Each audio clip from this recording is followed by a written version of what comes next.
श्री स्वामी समर्थ, श्री स्वामी कार्यसिद्धी या चॅनलमध्ये तुमच्या सगळ्यांचं खूप मनापासून स्वागत.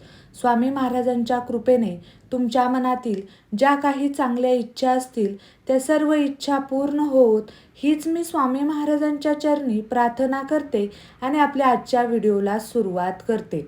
उद्या असणार आहे दत्त जयंती आणि या दत्त जयंतीच्या दिवशी आपल्याला सेवा करायच्या आहेत. कोणकोणत्या सेवा करायच्या, दत्त जयंती कशी साजरी करायची याची संपूर्ण माहिती मी तुम्हाला आजच्या व्हिडिओमध्ये सांगणार आहे.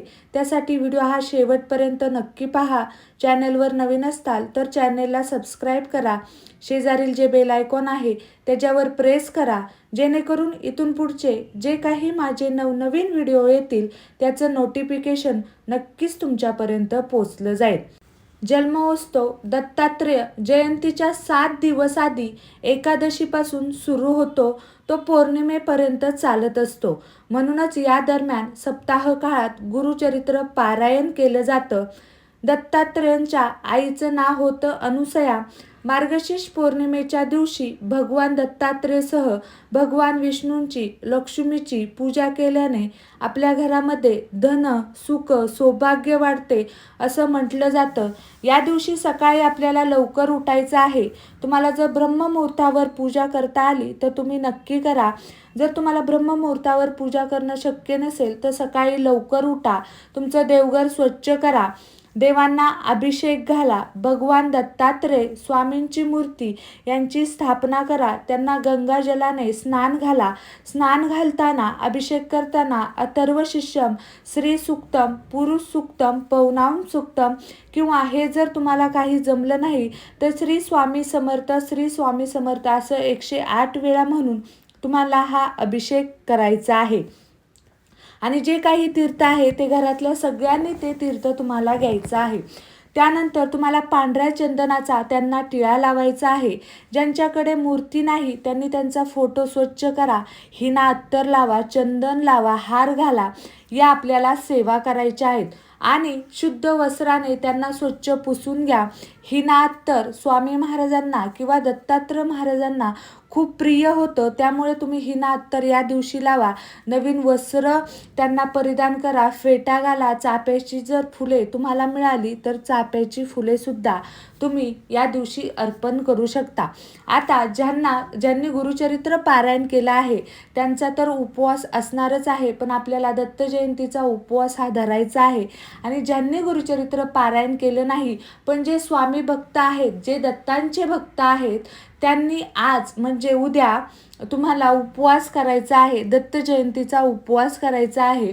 आरती 12:39 तुम्हाला आरती करायची आहे. पहिली तर गणपती बाप्पांची आरती, नंतर दत्त महाराजांची, नंतर स्वामी महाराजांची, नंतर नारायणाची आणि नंतर गायत्री देवीची, अशा तुम्हाला आरत्या करायच्या आहेत.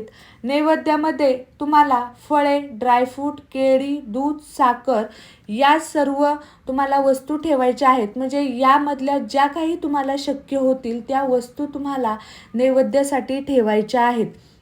बघा, ज्या दिवशी दत्त जयंती आहे त्या दिवशी तुम्हाला हा नैवेद्य दाखवायचा आहे. आणि त्या दिवशी 12:15 वाजता आपल्याला गुरुचरित्राचा चौथा जो अध्याय आहे तो वाचायचा आहे.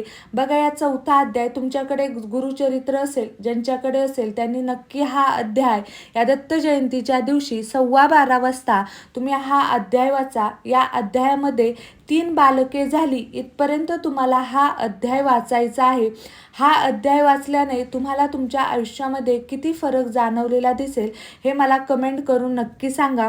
तुम्हाला गोड साखरेचं बघा कोणताही नैवेद्य दाखवायला जमलं नाही तर साधा गोड साखरेचा नैवेद्य तुम्हाला 12:39 दाखवायचा आहे. आता सेवा कोणत्या करायच्या तर बघा, श्री स्वामी चरित्र सारामृत आहे. ज्यांची 11 दिवसांची सेवा चालू होती, ज्यांची 21 दिवसांची सेवा चालू होती त्यांची तर सेवा चालूच राहणार आहे. पण ज्यांना कोणाला काहीच करणं शक्य नव्हतं, तर त्यांनी दत्त जयंतीच्या दिवशी तरी श्री स्वामी चरित्र सारामृतचं एक पारायण करावं, 11 माळी जप करावा, दत्त महाराज बीज मंत्र आहे तो म्हणावा. बघा, या दिवशी तुम्ही जितकं दान करणार आहात तितकं तुमचा गुरु हा बळकट होणार आहे. तुमच्या अशक्य कोटीच्या गोष्टी तुमच्या शक्य होणार आहेत. त्यामुळे या दिवशी दानाला खूप महत्त्व आहे. तुम्ही या दिवशी पिवळ्या कलरचं तुम्ही दान करू शकता. मग त्यात वस्त्र आलं, पदार्थ आले, किंवा तुम्हाला अन्नदान करायचं असेल, तुम्हाला जे काही दान करता येतील ते तुम्ही दान करा. तुम्ही दत्त मंदिरात जाऊन तुम्ही गुळ फुटाणे सुद्धा दान करू शकतात. केंद्रात जाऊन तुम्ही केळी, पिवळ्या केळी असतात किंवा पिवळी मिठाई असती, खिचडी, गोरगरिबांना सुद्धा तुम्ही दान करू शकता. असं नाही की फक्त आपल्याला मंदिरातच दान करायचं आहे. तुम्हाला जिथे कुठे गोरगरीब दिसतील तुम्ही त्यांना सुद्धा या दिवशी तुमच्याकडून जे काही शक्य होईल ते तुम्ही दान करू शकता. या दिवशी तुम्हाला जितकं काही शक्य होईल तितकं तुम्ही करू शकता. तर अशा प्रकारे आपल्याला दत्त जयंती आपल्याला साजरी करायची आहे आणि या दत्त जयंतीच्या दिवशी आपल्याला या सेवा करायच्या आहेत. आणि या सेवा केल्यामुळे तुम्हाला लाखो करोडो रुपये मिळणार नाहीत, पण जी मनशांती असते ती मनशांती नक्कीच मिळणार आहे. त्यामुळे तुम्ही या दिवशी नक्की या सेवा करा. तर तुम्हाला आजचा हा माझा व्हिडिओ कसा वाटला मला कमेंट करून नक्की सांगा. तुम्हाला जर हा व्हिडिओ आवडला असेल तर लाईक शेअर करायला विसरू नका, सबस्क्राईब करायला विसरू नका. भेटूया नवीन अशा एका व्हिडिओसोबत. तोपर्यंत श्री स्वामी समर्थ. अवधूत चिंतन. श्री गुरुदेव दत्त.